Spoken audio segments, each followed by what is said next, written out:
Thank you, Jenny. Thanks, everybody. It's great to see so many people coming out today. Thank you all for coming. I'm David Jones. I figure you're wondering what I'm doing here in particular. My mother, Jan Jones, lives in Westport. Hi, Mom. I've been coming here since I was a little kid for the summertime, but my recollections of Old Westport really don't even go back to the bridge. I used to fish off the footings of the old bridge, but I don't remember it. I was too little. So I realize now I'm in the room with a lot of people who might actually remember even some of this stuff that I'm talking about from '38. So that's a wonderful opportunity, and thank you all for being out for it. I'm going to talk about, let's see, get this straight and stay out of the way. Okay. Pretty much everything I'm showing is photos from my own collection, but I've also made a lot of use of the Westport Historical Society online. I don't need to tell all of you what a wonderful resource it is to have something like the Westport Historical Society in town. Give generously. There's a cookie jar over there. Also use some films and pictures from places like New Bedford Public Library, the Westport Library. I'll try to mention those as I go along.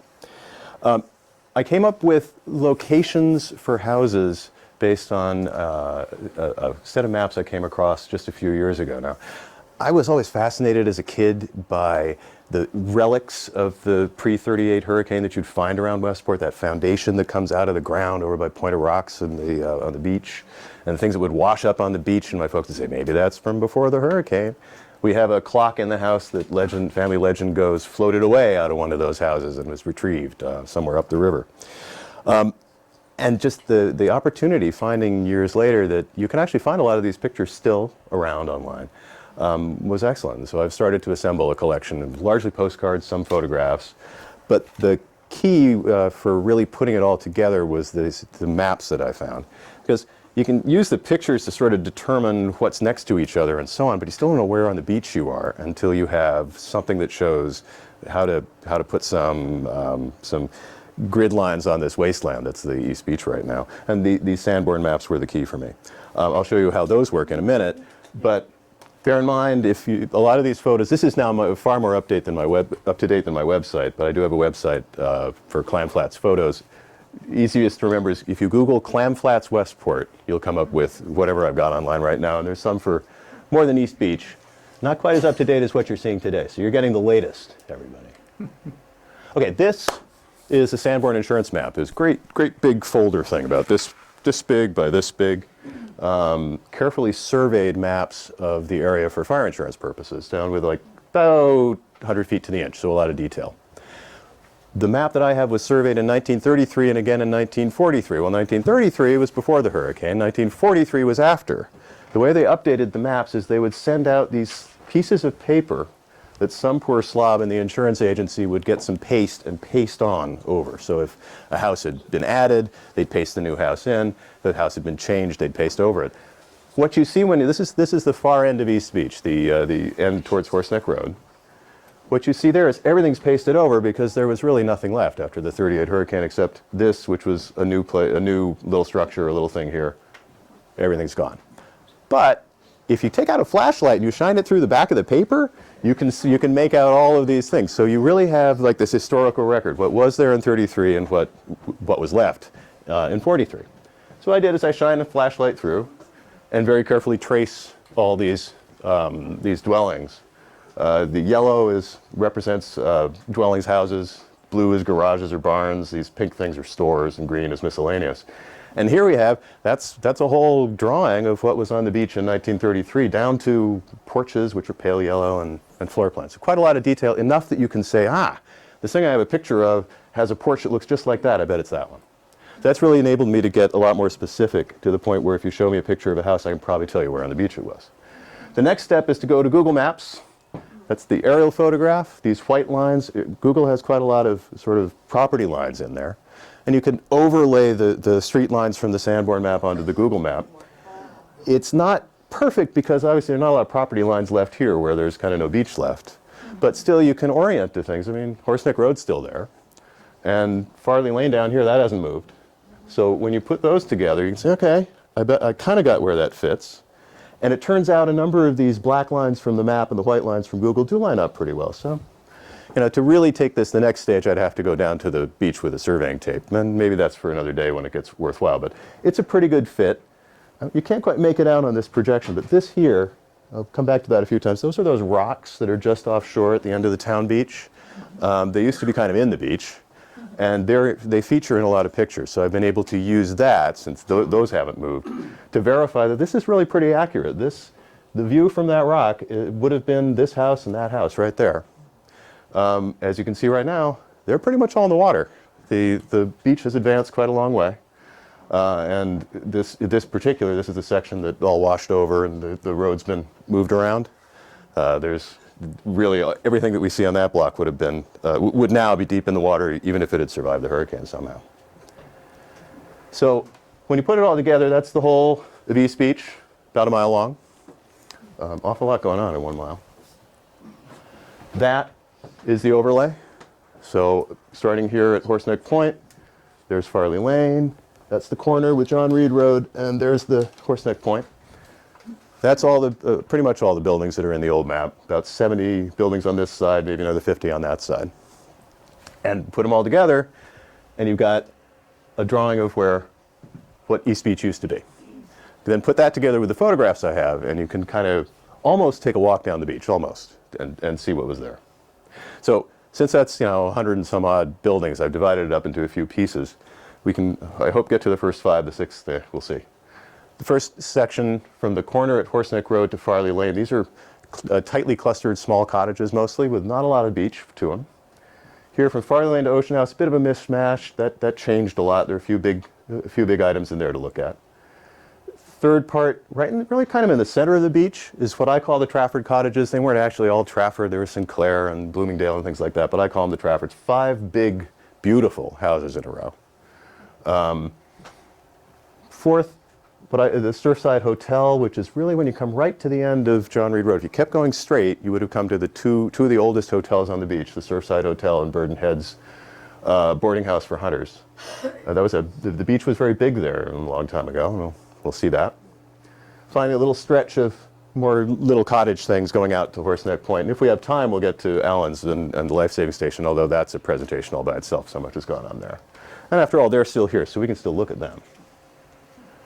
Let's start with the corner to Farley Lane. It's the far east side of the beach, what I was showing you before. I've highlighted a few buildings that we'll look at. This one's important, the last house at the corner, one of the first houses on the beach, very hard to get a picture of. This big fellow is the Kingfisher Hotel, which was a major, I guess social center for the beach, but built a little late. You won't see it right at first. Plaza Hotel, likewise, built a little later. Those are those rocks that you can still stand on. The photographers stood there a lot to take pictures, so there are an awful lot of pictures looking this way at the beach over time. It's kind of fun. We're going to start by looking at, this is one of the oldest pictures, probably 1900, 1905, sometime like that. Definitely before 1907. This guy I call Mr. Mustache. You'll see why when I enlarge him a little bit. I've looked like mad for the rock that he's sitting on, and this rock and that rock, and you can't find them. I think they're out in the water. I was just there after Christmas. It was a big minus tide, so I went out there at low tide, and I walked around, couldn't find it. But you can see that rock in the beach I mentioned is right about here, and there's another rock offshore.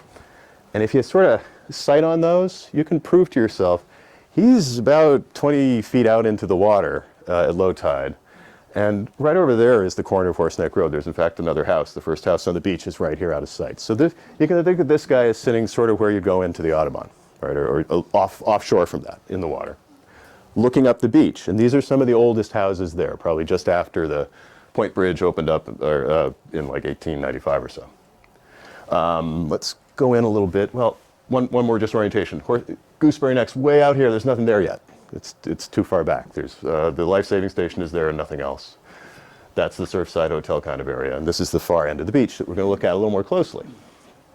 Let's zoom in on him. So there's Mr. Mustache.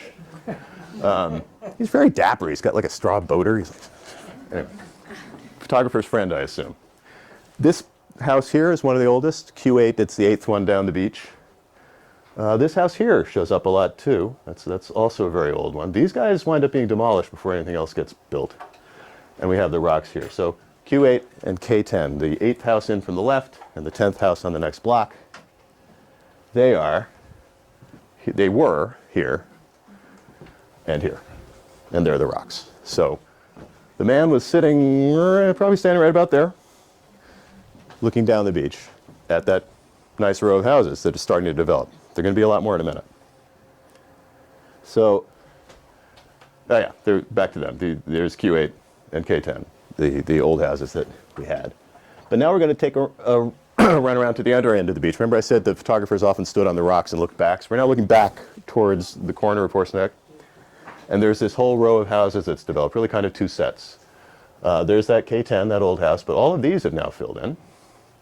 Q8 has a lot of company at the far end of the beach, and there are a few mixed along. This Q14 is a curious looking thing. This part of the beach would be so much fun, I would think, for an architectural historian, because there's a lot of really quirky, sort of, I don't know, vernacular stuff that would be kind of neat. Some of it looks like it was built by builders, but some looks like people just kind of came up with it on their own. Here they are again, that funky looking Q14 and this very old one. We're now at the very end of the beach. Notice there's a lot of sand. And it's often said that East Beach used to have a lot of sand. True, but from the pictures, only at low tide. At high tide, the water was right up on those cobbles, so I'll show you some of that later. There isn't that much sand most of the day. This is a little later, more recent. That funky looking guy has sprouted a beach house. This is a new house. And next slide is going to be Granny sitting on that porch. This is from the Historical Society. Granny doesn't look very happy. Come to East Beach, everybody. Yeah, right. She missed. The only thing missing is a shotgun. I mean, people always look grumpy in old pictures, but I think the thing that I put this up for as much as anything else is that this was really close quarters here. These houses were quite close together at this end of the beach, and there wasn't a lot of space between them and the road. So this was really just a lot of small, modest cottages clustered together at that end of the beach. Here's another view even going a little further. That's the end, but there's one more house to see around the corner that's important. And to see it, we're going to have to go all the way around towards Allen's Pond. Here's some guys walking on the beach. Little Beach would be behind us. That's Quonset Rocks over there. We're going to look at you can see over the dunes to these little houses at the end of the beach. And that's the best picture I actually have of them. That's that little row of houses all stuck together on the end of the beach. This is the important one here. That's one of the oldest houses. It's got a really funny asymmetrical dormer sticking out at one end, a little funny pointy one that makes it distinctive. This house, some folks came to the pop-up museum looking for it, actually, on a side note, and didn't know where it had been on the beach. And from the dormers, it was easy to point out, that was their family's house. But that one survived the hurricane partially. The second floor survived the hurricane. You'll see that in a little while. So back to orientation. That's that last house here. Usually out of sight when you're looking down the beach because it's set back a little bit. And we're going to try to find the Kingfisher Hotel next. So let's go back and look down the beach. That's back standing on the rocks looking towards the edge. There are this little assembly of shacky kind of things. Looks like they're fishermen shacks more than anything else. The Kingfisher Hotel is going to be there. It's not there yet. Here it is from the road. This is in the Westport Public Library. And it's designated Horseneck Houses is written on it with little derisive quotes like, this is what they think of as houses on Horseneck. Ho, ho, ho. I wish I could get a better picture of this because I'm pretty sure that's like a business symbol. I think this was a commercial house of some sort, but it's going to be replaced by the Kingfisher at some point. There it is. There's the Kingfisher House. Kingfisher House, nice blocky hotel. Big for that end of the beach, not really that big compared to what I call the Trafford cottages. Right here it's pretty plain, no dormers, no porches, anything like that. Most of these houses will sprout those as time goes by, so this is an early one. This is from the Historical Society as well. This is a postcard, unfortunately a rather blurry photo to begin with, but you can see it's sprouted a full set of porches. Kingfisher House, cold drinks. This says stop over here. I think it's got a little you can phone here sign, all that stuff. You can see it's become an important place. So presumably for that end of the beach, I mean, this would be where you'd go for just about everything, right? And here it is from the beach side, a little older picture. It's kind of like a picket fence for the porch. That wouldn't be up to code today, but they don't seem to mind.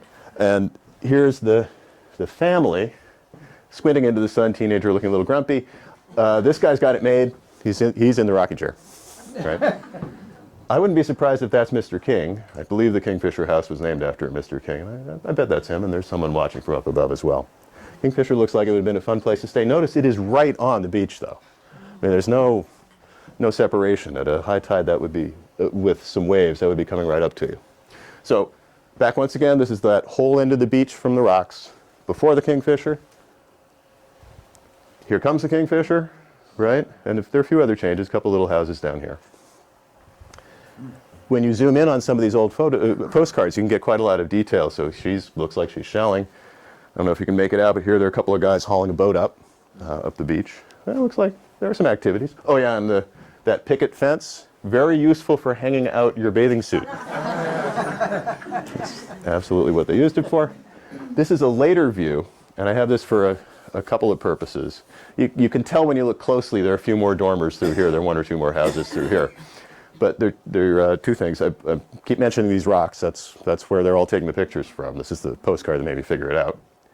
And this here, that's the next thing we're going to find. We're going to find the Plaza Hotel. That's its porch. It was made a little bit later. So let's see what we got. There's the Plaza over here. So now the Kingfisher has some competition at the end of the block. There are the rocks. You're seeing all the way down to the end of the beach. The reason I know it's the Plaza is this card, which I got quite some time ago, and I was very mystified. What in the world am I looking at? This is like an old tree. That's actually an old telephone pole with old wooden insulator holders, which they, rather than throwing away, they just tacked new ones on above it. This has the same little wooden one, so waste not, want not. A disused concrete lantern holder. There are a bunch of those on East Beach. I don't know when those were used. But when I finally figured out that this little dirt track was Farley Lane, I finally knew where we were, at the bend of the road where Farley Lane comes in. And this is that whole stretch of the end of East Beach. And I think, does this have the, I'm sorry? What was the year? That's before the First World War, but I'm not sure exactly how much before. I would guess the teens, but I'm not really sure. So then, knowing that, we can figure it out. It's actually, once we have the Sanborn map, it's this house, right at the corner of Farley Road. Somebody was standing on the second floor balcony and taking the picture. And you can go back and say, see, there's a little vacant lot, right, that you're looking across. And lo and behold, in the map, there's the house and a little vacant lot. So that's it. You're looking right up here, and you can see all the way down to the end of the beach. That was kind of a fun discovery. There's a little, you can zoom in a lot, get quite a lot of detail about it. That actually says Plaza right there for Plaza Hotel. Kingfisher still got a car parked out front. That was the hangout, I guess. Maybe they're there for Malteds. This is the back. Dear Bert, this is just east of where we're staying. The house is the Plaza Hotel, just inside of where we are. Hey, there you go. That's how we knew what it was. George is boiling lobsters for supper, but that won't do me any good. Okay. We're having plenty to eat, although there are no baker carts that come this way. Baker carts. Whew, isn't that neat? I took a walk this afternoon. Loved you and Elsie. It's just a little slice of time there for somebody staying near the plaza. This is the plaza from the rocks. This is the view I recreated to make sure that we had the alignment right. If you stand there now, there's beach there, and there's a bit of water in between you and the rocks. So that whole scene, the coast would be well behind where that foundation is now. I think this is, coming towards the last of this section. This is a pretty late view. See the Kingfishers, everything's getting closed in. That's what happens. You build the porch, you close it in, you make it a room, you build another porch. The plaza's been built, and there's some more stuff up there, which we'll get to later. But this is one puzzle. This is from the Lee's Market site. I wish I could get a better view of this, but that looks to me like storm debris. I mean, it's possible it's just stuff fishermen piled up, but it looks kind of jumbled, and it makes me wonder, if it is storm debris, doesn't these guys have a little bit of warning that they were awfully close to the water? You know, that kind of stuff can come up, because, I don't know, and I got to wonder about that. There was a great Portland gale in the 1890s. Didn't that give people pause? Anyway, because here's what happened. That's the first house on the beach with that funny little off-center dormer I mentioned. Here it is in 1938. The top half of it floated up to somewhere near the bayside, or probably first, second, third, and was used by military police as their headquarters. Just the top half of the house. So this is one of the pieces that survived. Here are some of the houses we were looking at. There were just the last few on the beach, number 7, number 5 here, kind of distinctive tops. Here they are in their debris field. So this basically this whole section of the East Beach was washed across that little cut and wound up on the hillside leading up to probably where 1st Street is now, or 3rd Street or something. This is the top of Q5, that's the top of Q7. Just coming in down Horse Neck Road, that was all that was left. That's more than was left of most of East Beach, because at least there was something to wash up to. Most of it wound up washing into the Let, and you never see it again. Right? So that's this section. The houses kind of small, close together, a few big hotels. Next section, I said this is a bit of a mishmash. It's different things were made. There was a lot of open space. There are a few things we're going to try to find. We're going to find a house called the Sea View. We're going to find Ocean House, which at this point had already burned. It burned in 1932. So I don't have too many good pictures of it. There's the plaza for reference where we were. The Sea View is going to show up here. There's something called Stony Crest, which I've really only seen pictures of from the Historical Society. It's big. No postcards, strange. This is the Ocean House, which was listed as ruins of fire back then, but it had this long building, which I think might have been the bowling alley. It had this big building, which is the stable, and you'll see it's amazing. There's enough room for a hotel and a stable between the road and the beach. So this is just orient again. There's the plaza. The Sea View is this little white guy over here. And these little cottages are pretty common all up and down the beach. There's like a style. They were later usually replaced, but it seems to me somebody might have just liked building that way. Back to Mr. Mustache. Hey guy, looking good. Sea View is right here at the end of the block. That's the Ocean House, one of the oldest places on the beach, I think 1880s, so before the Point Bridge. And that's the Ocean House stable right there. You can see a great big building there. And going further down the beach will be the Surfside Hotel, which we'll get to later. Another view just showing the Sea View, that strange blocky shape, and the Ocean House. The Ocean House was on a little bit of a promontory on the beach. It tends to block the view. It stands out quite a lot, needless to say. Not much of a promontory there now. This is the Sea View from the back. I'm looking at those little sort of cottagey houses. I don't know what this is, but I like it. Look at the picture. Is it an observatory? But it's only 5 feet high. You can't see anything. You know, it's not. It looks like it should be a tower, but yeah, did it blow off this? Is that why it's so flat? I don't know, but it's this neat. It looks like a lifeguard tower, but it's sitting in grass. I mean, it's not a tower. What's the pole coming out of? It's a flagpole. So a landmark for sailors. Except that it's so short. I don't know. Maybe it was a fault. Maybe somebody just liked to sit there and drink his coffee. I think it's great. You can see it from all up and down the beach because there's quite a lot of space around here. Moving on from the Sea View, there's the rocks that we keep standing on. It's not me, is it? Okay. That's the Stony Crest, little thing that grows and grows, as you'll see.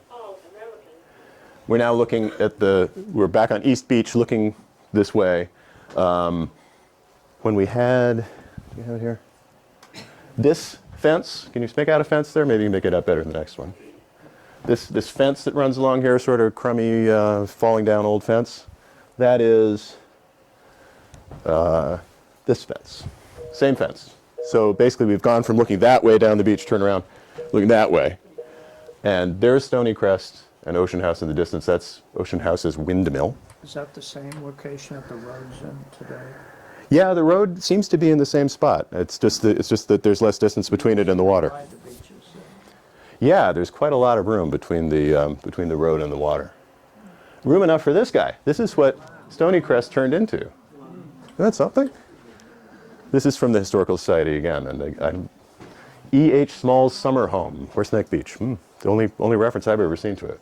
But, yeah, it doesn't look like you could throw quite a dance there. I mean, right? My mother just said she partied there. Oh, really? She said there were dances there. Ah, okay, great. I mean, that looks like it's made for dancing on the beach, doesn't it? Now, 1st Street, 2nd Street, 3rd Street over by the Bayside, Yeah. that was a small property.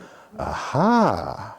That was where all the houses from Horse Neck Beach moved when the state took over the beach. And they moved them to the small property, and that's 1st, 2nd, 3rd Street. Okay.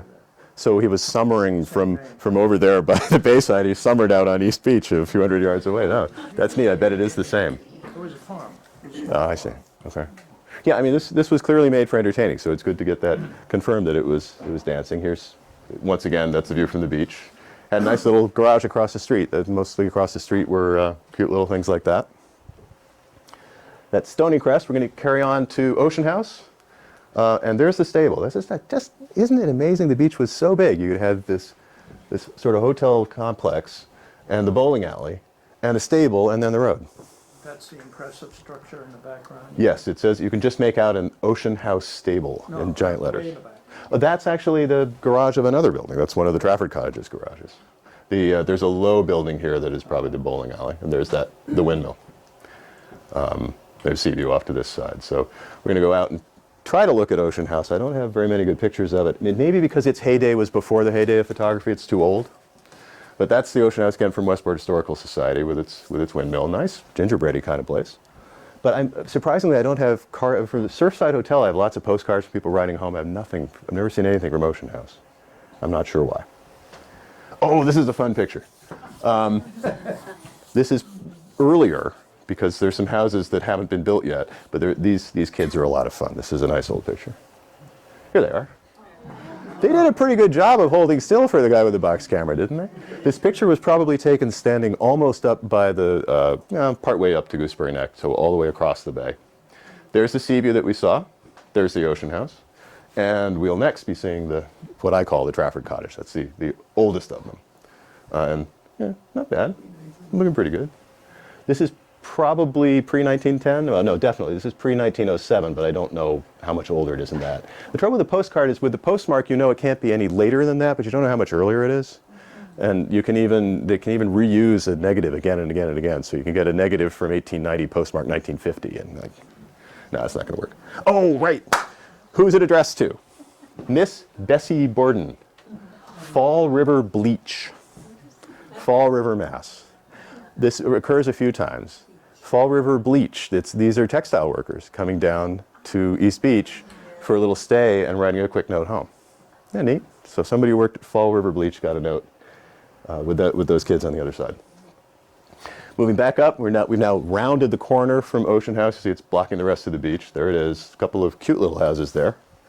Beloved by people like me because they kept adding on to them so I can use them to date houses. As we keep going, this is what I call the Trafford Block coming up with the Surfside in the distance. That's where we're headed next. Okay. Right, so we covered this section. Now we're pretty much in the middle of the beach. You've still got the let on the other side. You don't have land behind you yet. You have to get over here for that. But this section was given up to great big houses with quite a lot of space between them, unlike what we saw at the far end of the beach. So you see, there's a lot of room, right? Even so, several of them shared a yard. These two Trafford cottages shared the common yard. There's the Ocean House, what was left of it in this picture, and Surfside Hotel on the far end. Across the street would have been outbuildings belonging to the Trafford houses. Now, there are lots of pictures of the Trafford houses because they were beautiful, so I'm going to go through them. But first, this is my oldest picture that I have date on. This is from the New Bedford Public Library, 1886 on East Beach. So a lot of the things that we expect aren't there yet. In fact, most of the Trafford cottages aren't there yet. This one is. But these were demolished to make way for the Traffords years later. So they're back to that. That's that same shape, that funny little cottage with the peak in front. You see them on West Beach too. There were a lot made in the old days. I think they must have been small or drafty or something because a lot of them got torn down and replaced with others. If you go way down this, past the doggy, there's Ocean House. You can actually make out, if you magnify it more, that's the first house on the beach, the one whose top half wound up being the military police headquarters. And that's that Q8 that's in the Mr. Mustache picture. So they were really all alone at that end of the beach at the beginning. This is what I call the first Trafford, although it's probably not a Trafford. It predates them considerably, great big Queen Anne thing. And these are the predecessor cottages that got raised later. And there's this fun one. I think this is Historical Society as well. The Traffords, but before the Trafford cottages were built, this is actually from what I would call the first Trafford cottage. Those are those predecessor cottages. There's nothing there. The other thing, they're all just sitting on the porch having a good look around. Look how grassy it is. There's a bunch of grass and fences and all that. Very different from the East Beach we think of now, where it's all stony and sandy. So back to these nice children. There's the first one. Oh, and now the third one's been built. So this is a little later. These predecessors are still there, but this would have been blocking the view before. So that's the next one to be built was what I call the third cottage, just from direction down the beach. And here's the second one. That's the grandest one that everybody looks at. I think at one point it's the Sinclair cottage. This is this is mostly to look at the first one. Look at this. It's a real, I don't know. Is that a Queen Anne? It's asymmetrical. It's got interesting little corners. It must have been a fun house to see. Here it is from the roadside. You know, it's little eyes and that cute little thing covering the chimney. It's really nice. And this is the one that is really the most famous probably on East Beach, which we'll get to next. Right, grandest house on East Beach. Beautiful house, you know, a symmetrical core, but lots of little variations, a window on this side, not on that side, different porches, this porch coming out, this little hanging oriel thing, the chimney to one side, and all this beautiful stonework made of the cobbles that are on the beach. So let's see, yeah, here's another picture. And a beautifully manicured lawn. All right, these guys were very proud of their lawns, it appears, and must have kept their gardeners fairly busy. Oh yeah, okay, so this is a picture, and these pictures capture things you don't expect that somebody with a great big box camera would be able to capture, because if we're going to look closely at what's going on here with this, there's a little buggy waiting to take somebody somewhere. Little open thing. And here, this seems to be the guy, or maybe it's the chauffeur. He's coming out of his house and he's going like this. There's something on the ground and he's picking it up, like taking a plank out of the way. Yeah, not the kind of thing you expect to catch with an Instamatic and not with one of these old box cameras. It was really fun to get the detail on that. Well, keep an eye on this ivy. This English ivy is a problem for this cottage. It starts out here, but you can see it's already starting to climb across. And in the next picture, oh my. It's all the way over there. So this is another way you can sort of date the cards, although you never know, they could have cut it back. But this grows and grows. What's the next one? Oh yeah, there's another version of this card where over this house with a little X, and on the back, let's see. The house that is checked is Miss Leona Trafford's house. It is the house where the scouts were going swimming and having a nice time. This is from 1930, so you sort of wonder, were they like opening the house to some scouts? Did the Boy Scouts go swimming? That's kind of a neat idea. With a house that big, I imagine it'd be hard to keep it full. There it is again. The ivy is totally out of control, right? The ivy now owns the place. The fun thing about this one is it captures this little moment of a, you know, whirligig for drying the laundry and some spread out on the lawn over here. So despite the grandeur, they were still, you know, living their lives here. It was evidently, by evidence, it was a summer cottage because here it is boarded up with like custom fitted boards. So presumably that's boarded up for the winter. Looks like they had a little trouble with wetness because they've got really good extensions on their drain pipes. Moving further up the beach, this is and back in time, this is the older house, the third one in the row. I think this one was a member of the Trafford family. This one starts out as a box, whereas the one we just showed, that beautiful, beautiful house, pretty much doesn't change. They added a planter for the ivy after it took over the porch. But otherwise, they left it alone. This one, they were never satisfied. There's like, that awning turns into a porch. This gets a dormer. That gets a dormer. It's bigger, bigger, bigger, bigger. It was too square, perhaps, for them. Because when you see it in the next picture, look at that. Okay, there's dormer. There's a porch. They rebuilt the chimney. You can see that. It apparently leaked. So that one is helpful for dating things. Here it is from the beach side. Excuse me. And the next one you see is what I call the fifth Trafford. Honestly, I'm not sure that's even the same family, but it's another great big property. Not so much the house, there's a lot of lawn. This is from the Historical Society. This, keep your eye on that fence posts. The fence posts are very distinctive here. This whole section, large plot of land for the 4th and 5th, have these white knobby fence posts. They survived the hurricane. You also see them in a lot of places. Now, getting much later, this is the last of them, which is listed in the only place I've seen it as a Bloomingdale house. Quite big. I don't find it nearly as pretty as the others, frankly, but it's the last one. This card is dated, I think, 1932. Yeah. This is where I have been hanging out the past week. We have had perfect weather. How does this look to you? Like a good place to spend a week? I took this picture myself last summer. Love, Ethel, in pencil. I'm guessing Ethel's a kid. Two things I take away from this. Wow, it would be really neat if I could actually date this view to 1932 because it's postmarked, 31 because it's postmarked 32. But I don't know if I trust Ethel. She might be kidding about taking the picture herself. Number two, I did not know that in 1932 people said they were hanging out somewhere. Right. I thought that would have been 1972 maybe or something. So apparently this kind of vernacular goes back further than we think. All right, so that's another picture of that big one, the Bloomingdale house, as it's described here. Again, I don't like it as much. Notice the big plantings. This would be in the front of the 5th Trafford house. Lots of beautiful stuff in that wide lawn that they had. As long as we're in the back looking down East Beach Road, this is earlier again. We've gone back in time a little. We're looking down East Beach Road, and really that bend in the corner, that's where that last one we saw looking across Farley Lane from the 2nd floor. It was taken right there at that bend in the road where Farley Road comes in. Here's an obby fence. Lots of interesting stuff. Very few photographic records of this side of the road because nobody takes pictures of their garages, so it's quite nice. But the thing I like about this one, you got amazing amounts of detail you can pull off these old pictures. This is just looking down the road. I think that belonged to the Ocean House. That's the Ocean House barn, that great big thing back there. But here we have the horse and buggy, and there we have the Model T, which actually looks broken down. So maybe this was one of those get a horse moments. At any rate, at this point they were still sharing the road. You're getting both kinds of transport. These were a couple pictures that someone was kind enough to bring to the pop-up museum this summer. Just kids enjoying I think it's across the street from the Trafford houses. Little outbuilding, could be an outhouse, I don't know. A lot of these planter kind of things. Looks like a lot of fun, little croquet. And unfortunately, this is the next view. This is where this picture came from. This is from the New Bedford Standard Times on October 1st, 1938.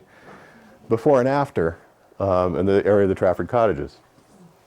I'll show you in a minute. These are the knobby fence posts. And it says here, Mr. Bloomingdale, who owned that cottage, took this picture the next morning. And all that was left was the fence post. It is actually tragic. The story goes that the people believed the Trafford cottages would be able to withstand the storm and took refuge there, and unfortunately did not survive.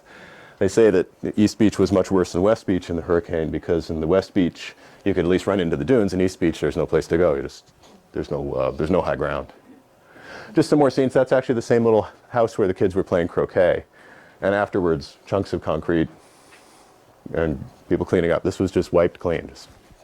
No matter how heavy your foundation goes, when 10 feet of water wants to go this way and then wants to go back the other way, you're still built on sand. This is the knobby white fence. There it is. An extensive fence all bent over. I guess it was able to just let the water swoosh by. So all the houses were wiped out and the fence posts remained. This is a bleak picture looking east. Just you can see on the left there's the Let, on the right there's the ocean, here's the fence. Nothing as far as you can see down the beach, just a sign of just how powerful a hurricane can be. We're lucky we haven't had one like that in quite a long time. In my family, the story goes, my great-uncle Charlie actually came down. He lived on Division Road, and he was a submariner in World War I. He came down the beach and tried to get people out. He said this is going to be a real bad one for his family. And there were people on East Beach, the souls come to mind, that said, no, it's not going to be that bad. It's not going to be that bad. People didn't believe him, but he did. He came down West Beach and East Beach and stopped at every house that was still there and said, you got to get out. Oh, God bless him. And that was the story that was passed on in my family. If only you'd been more successful. It's human nature to think it couldn't possibly be that bad. You even see it sometimes. You go to these places and they have one in Okoksett. They have, this is the high water mark. This is how high the water was in this year. And you walk by and you go, ha, ha, ha, ha. No. This street wouldn't actually be under 8 feet of water. But no, it's looking at you in the face. That's how much water was here. Oh, my gosh. So even with that kind of evidence, you tend to discount it. And if it's just some guy saying it's a big blow, you're like, yeah, whatever. Yeah. I've stayed here for 30 years. I'm going to stay here, right? It's not going to be that bad. We haven't had one like that in, 50, 60 years now. Doesn't mean we won't sometime soon. Okay. Moving right along here, we are partway down the beach. I'm a little bit, shall I continue? I'm a little over time. Yeah, I'd say continue. Okay, I will carry on. Surfside Hotel. This is at this point, this was the broadest part of the beach. The road was far back from it, is what I mean. So there was quite a lot of space in there. A cute little set of cottages, followed by the Surfside Hotel itself. This is a group of cottages past the Traffords, smaller, closer together, like the ones we saw on the other end of the beach. And then the Surfside Hotel and Burden Head's rooming house for duck hunters, which has very few pictures, probably again because, I don't think duck hunters send a postcard home as a memento, right? No. They send a duck or something like that. This is a fun picture because somebody actually got one of those old cameras out in a boat to look back at the water. These are the Trafford houses. And there you see, this is a house that a man called Stonehurst. Maybe you liked the house, or maybe it was a guest house, I don't know. You see, these are really tight together, and these guys have their big yards. This is Stonehurst, somebody quite proud of that. And from the evidence, it's one of those houses where they build it, they don't change it. It seemed to work. Its neighbors add things and take things away, but Stonehurst stayed right along. This little guy, this little gingerbready thing, was very popular among photographers, quite picturesque. A little wedding cake of a building right across from the Surfside Hotel. Here it is. You get a lot of views like this. What you find is there are a lot of views in the places where there's a space in the beach big enough to get out and look back. And all along here, you wouldn't have been able to get a decent view because you're crowded up against the house. Again, not a lot of room. There's the surf. On this side of the beach, people were really building right up to the sort of row of cobbles. That same view, popular in colored form. Right? Isn't that pretty? A lot of postcards, several different postcards like that of that same view. But this one I find a little more interesting. This is a snapshot. This is taken from the second floor of a building behind the Surfside Hotel. Surfside Hotel had a lot of outbuildings out back, and that's the shadow of the building we're standing in. And this is the Stonehurst building. That's that little wedding cake thing. This is their little backyard, and probably they're pretty. I don't know. If you look closely, there are wood piles back there. There was a good room for a yard in this part of the beach between you and the road, and people took advantage of it. There's just laying out that's Stonehurst there. This guy is another one of the ones that kept changing his house. You can see that dormer's new. It's like, excellent, I can date the photos from that. This is actually from the Westport Public Library, another one where somebody was out at sea. The purpose of this is to show, for the places that really had space, the Surfside and Burden Head had big lots of room for their wood piles and all their stuff that was going on. These guys are all jammed together. These guys have a lot of room. And here they are. We're looking now down the beach from sort of up towards Gooseberry Neck Causeway. This is the same card that had the little kids in the water over here, just that same view. And it's old. There's the old Trafford cottages. There's Stonehurst. That's the Surfside Hotel in one of its earlier iterations. It grew and grew and grew. It started out even smaller than that. Burden Head stayed pretty much the same. That's the 1880s, 1870s, one of the oldest houses on the beach. Listing a little gently to one side from the view of it, too. Same kind of view, but a few years later, the wedding cakey house is there. It wasn't in the last one.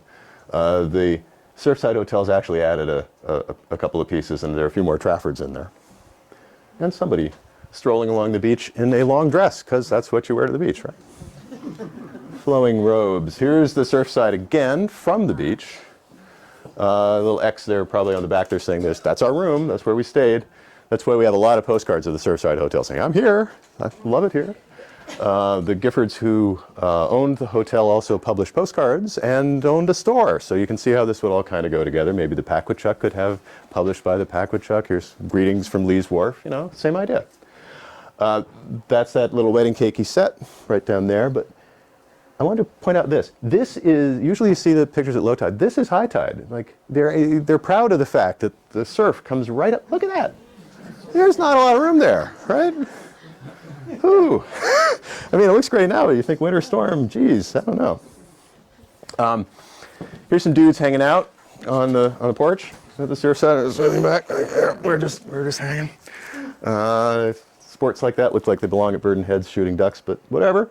This one, a little bit like Bleach. This is to Miss Nellie Gaskill, American Thread Company, Fall River, Mass. Warping Department. Isn't that neat? From Valienne? I can't quite make out that name. So someone sending a note back to their friends saying, here I am at the beach. Yeah, printed Germany, when you do postcard work, printed in Germany means it's before World War I, because those machines were pretty much gone after World War I. But this is older than that. I mean, 1912 postmark here. I have one card, it's not in this collection, where printed in Germany is scratched out, as if maybe they had them left after the war had started and the people selling them were like annoyed, and so they scratch it out. It's really kind of fun. Surfside liked to add on. Remember before it was just a plain house? This is their dining room. And you can tell it's new in this picture. I wish it had a date on it, because the shingles aren't painted. They're still raw. So they just built it, took a nice picture. Pretty quickly thereafter, it's all painted up. There's their big dining room on the ground floor. I think this one is from the Whaling Museum. Yeah, it was kind of a nice dining room, right? I mean, you come down in a B&B, you're seated there. It looks, yeah, I don't know what's going on with that ceiling. This is a pixelated image, so it's hard to tell. That could be just a problem of it being a really small cut, but it does look like it's something fancier than just planks, doesn't it? But this is the fun one. I finally laid my hands on a actual photo of the interior instead of the lithographs that you usually find. And you could draw a lot of detail from this. So this is, let's see, that's the house next door. The ocean would be over here. You'd come down the stairs and walk in, and here's your beautifully appointed dining room with stuff on the walls. You got this nice lace. I remember things like that in old Westport. Lace tablecloths like that, a cut glass vase, flowers. Pretty good.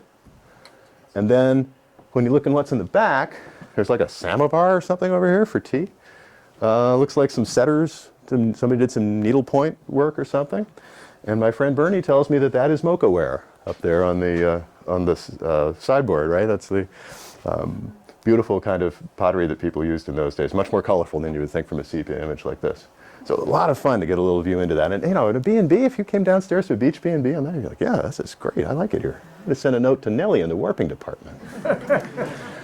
You then get lots of pictures of this, lots and lots of that one. That was a popular one, writing home. And that's from the Historical Society, lots of pictures. So I think the Surfside Hotel was kind of fun. People tended to write home and take snapshots and say, we're having a great time, and send notes back.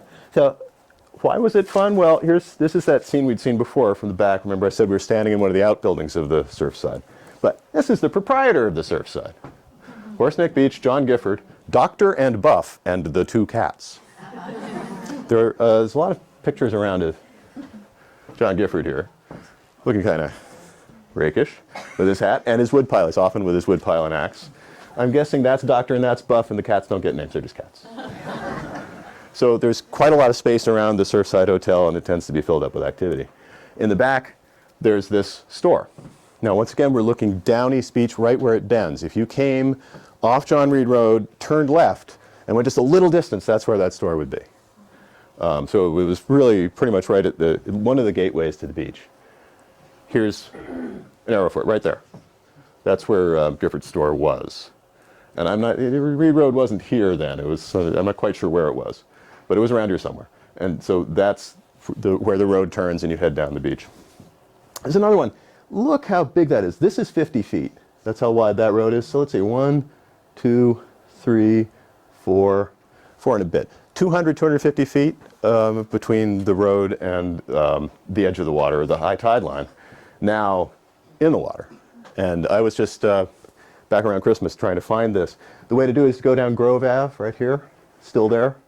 And it ends pretty much here. You're walking by this house, this stilt house that's on the beach. And by the time you're there, you're pretty much in the water, and you're still not even close to where the Surfside was. In fact, what looks like beachfront here used to be a road. I mean, that hall has just been knocked back quite a lot in this corner. And it's still pretty wide. It's still one of the wider spots between the road and the water on East Beach, but it's nothing like what it would have been. There's the barn that the photos were taken from. That's the store. That is the St. Rose of Lima Chapel, which I have a picture of destroyed, but no picture of it in existence. So hopefully someday a picture of that will turn up. That was as far as I know, the only chapel on East Beach. What is this one? Oh yeah, this is fun. The beach plums are scarce, but lobsters are plenty. Yesterday we went over back of the cottage and picked enough blueberries for sauce for supper. I just think of being on East Beach and having like blueberries to pick. It apparently was a lot more lush, a lot less picked over. Years later, the store looked like this. I bet that's Mr. Gifford there. I can't quite make it out. These ladies are sitting in a cart with some kind of miniature pony drawing it. I'm not sure. It looks like a toy thing. You can date these cars. These are like 1927, 1929 cars, so that's about when this was. It's a John Alden store. Was it John Alden like a Ben Franklin? I think it was kind of a chain because it says under it John Gifford owner. So I think he had like signed up with the John Alden store somehow. It's also the post office. A little enterprising, just about everything going on there. And here's another picture of the store. Later on, I'm showing that big barn in the back. This one has kind of a poignant inscription on the back.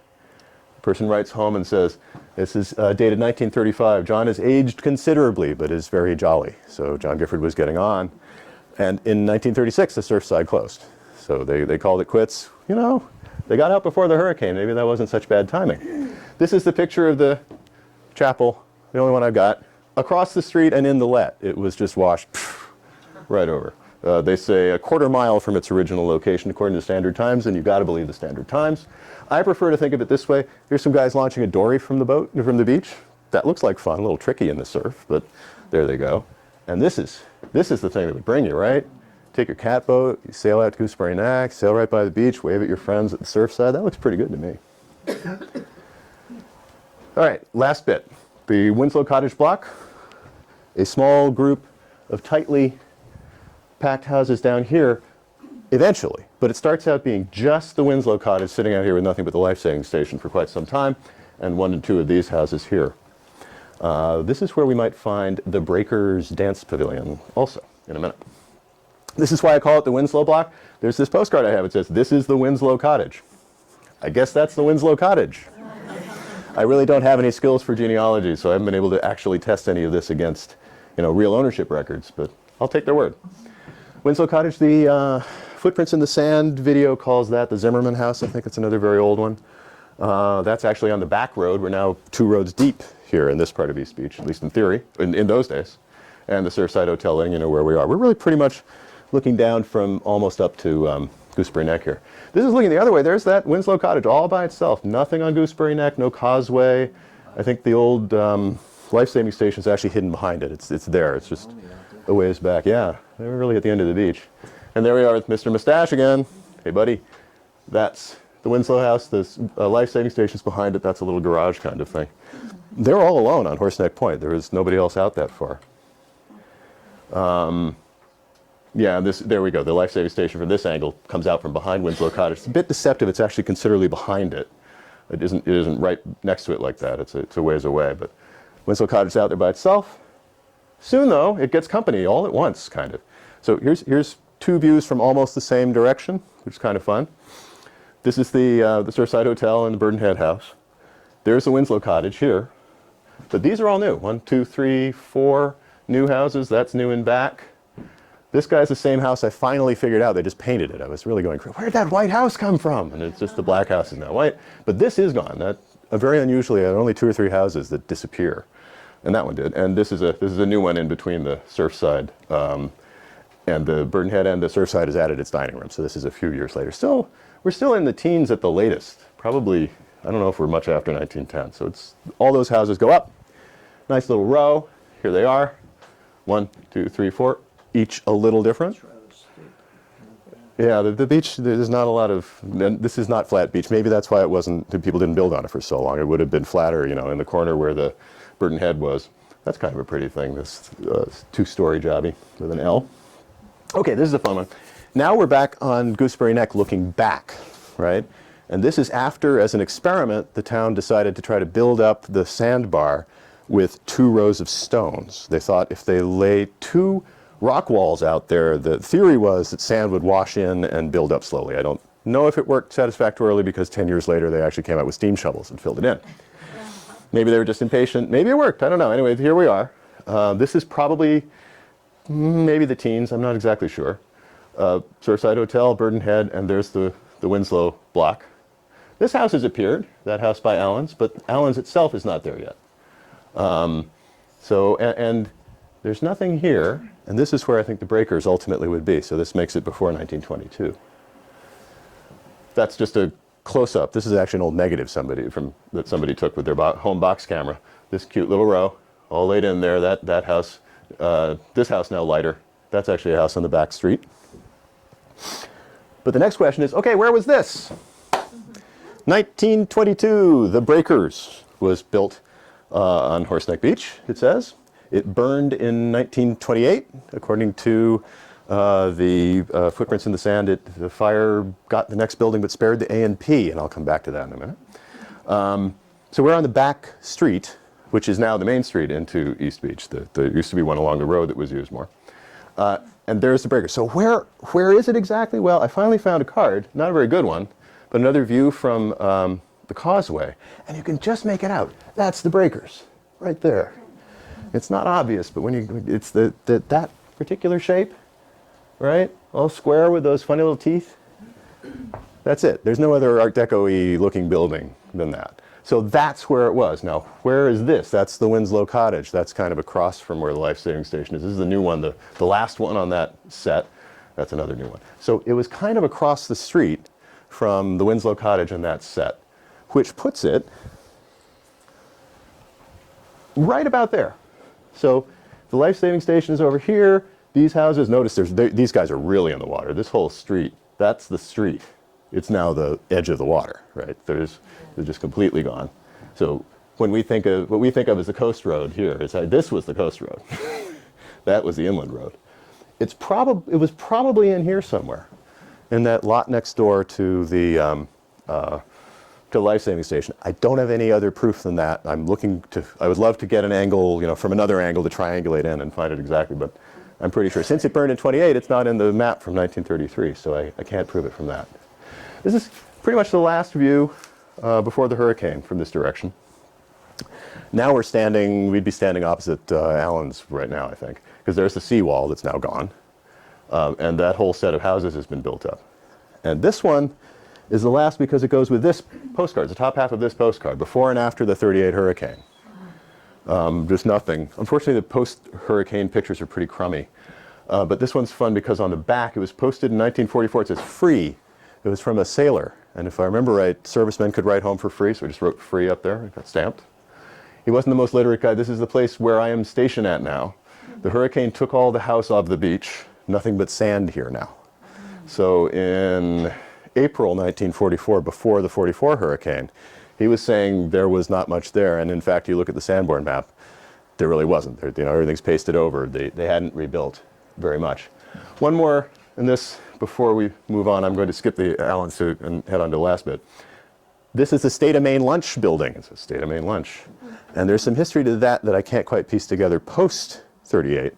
It was apparently originally over by John Reed Road, but this same building shows up sort of where the Breakers was after the hurricane, as though they put it on dollies and moved it over. I don't know. Something interesting going on, but they say, yeah, this building was swept from its foundation at the height of the storm. A telephone pole fell through it.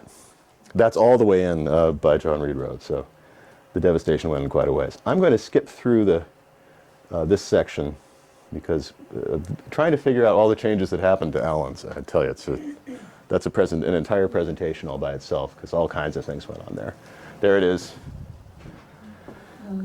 This says these are the only houses to survive the hurricane. Not quite right. A couple others did, but they're the only ones that were anything close to intact, I guess. They're considerably higher than the other buildings, and I think the Gooseberry Neck and the Causeway protecting them. This is, of course, how Allen's rebuilt afterwards. I know that as Chandy's, but one of my favorite things to do is if you go there and you look at the shingles, you can still see on the edge of the shingles crab cakes, just in very faint lines, because the tops of the shingles are weathered off, but the edges still show it from the right angle. Here we are, looking down East Beach after the hurricane. It's like piles of snow, right? They had bulldozers come by and bulldoze the sand out of the way. Regrettably, as I said, these aren't really high quality pictures. So this one I tried to figure out where it was, and there's a flagpole, and there's kind of water out there, and there's this thing. And I finally figured out that is the front yard of the Monantuck Inn, right at Allen's, and that's its its wall. And in fact, here I went there in winter of 2013. This little thing, this happens more than you'd think. Flagpoles last a long time. The base of the flagpole is still there, so quite often you can still find these things. And there's the little pillar. So this is standing where that picture was. So if we back up, it's pretty close.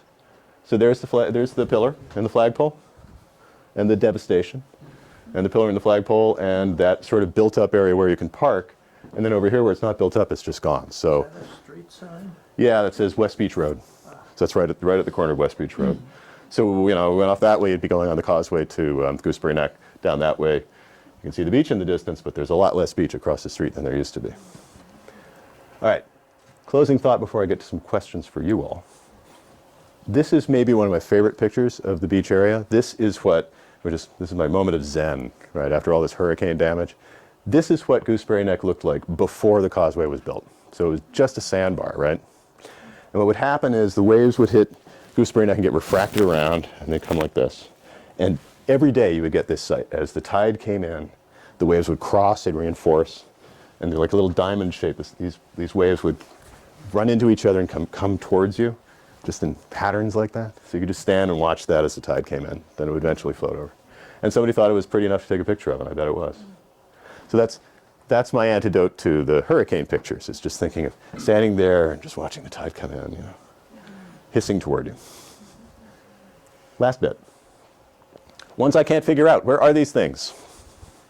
Maybe some of you can help. This one. Little Harbor, Horseneck Beach. Little Harbor? There's a harbor on Horseneck Beach? Okay. And look, somebody's crossed it out. They don't agree. Okay. And they wrote in, of H.L. Trafford. And they crossed out Mrs. L.L. Gifford, publisher, too, for some reason. I don't know why. Anyway, I can't figure out where this is. This is like flowing water with houses next to it at Horseneck Beach. I'm guessing it might be Little Beach. If it's possible, that's the outlet. Allen's Pond. But I can't match these houses to anything I've seen. So one thing I'm looking for is any pictures of houses on Little Beach, because they're hard to come by. And It's like inside of Beach Ave. inside Beach Ave? Yeah, from the wharf, looking at Booster. That's a cut into the land. But- That's a flowing creek. The trouble is I've got a sandbank over here. That's what's confusing me. So it's a creek instead of water. If you go east of the kink where West Beach and Horseneck Road is, where Yeah. the rock pile is, and go east, there is an entrance into Allen's Pond that's about that wide. Yeah. It's possible. It's my And it moves best up and bet. down the beach. It's a littoral shift every 6 years or so. And that's what makes me wonder, because it wouldn't fit where it is today, but it might fit where it was in 1938 just fine. Again, though, to really prove it, I want to find that house or this house or something. on. Ah, darn it! Maybe an old picture. Next one. This one's actually a little easier. I know generally where this was, but not exactly. This is the Tripp and Lawrence store. It was on the other side of East Beach Road, on the left side. Somewhere along there, maybe near Farley Lane. I'm not exactly sure, and I'd love to pin down which spot it's at. It's really fun. This has got advertising, a brand of ginger ale. Somebody rode their bike over. It's just a cute little store. Would have been a fun place to pick up groceries. This one, on the other hand, is totally stumping me. Okay, beach. It has a little round sign that says C word on it, right? Cute little name. This is actually a little bit of a fake out. That's just a pale line. That's not the line of the beach. This is sort of a grassy line. So the water's really close, and it makes me think East Beach. There is not a single porch like that on East Beach that I know of. So then I think West Beach, well, but the water's so close. I mean, there's some houses way down West Beach that I don't have any good pictures of, but I don't know who had C-word or where it is. It's all, unfortunately, with these historical things, it's always possible the person penciled it wrong on the back. That's happened. You know, I've got things that say they were from Westport Harbor, and they're obviously in Bedford, you know. Just. Okay, and the last one, maybe somebody help with this. The A&P, right? I keep hearing there was an A&P at Horseneck Point. Okay, look at that. Yeah. That looks like and P to me. Yeah, it does. That looks like the A&P, and there's this other house. I can't find that house, and I can't find this. Where was the A&P? I have a feeling it was near where the Breakers was, but I can't nail that one down either. So in that sector, this is just a family photo somebody had, and it happens to have the A&P. I don't care about the family. What about the A&P? So that's another one of my grails for, you know, something I would love to find. That's it. That's the set of questions I have for everybody. I'm just going to go back to this, because if you want to look, oops, I get this back on slideshow. There. That's where it is. If you want to see, this is by far the most update set of pictures on East Beach I have now. It's way ahead of my website. But there's some pictures of the point, there's some pictures of Hicks Bridge, things like that. I do have sandboard maps for other parts of Westport that I'll get to eventually. So you can find it at that URL, but better, it's Clam Flats Photos. If you Google Clam Flats Westport, you'll go right to the gallery. And you can get in touch with me through there, or I can give you a card. If you have old houses, you want to know where they are, I probably can find them. I would love to see pictures you've got. Anybody have a picture of the A&P, please? Thank you very much.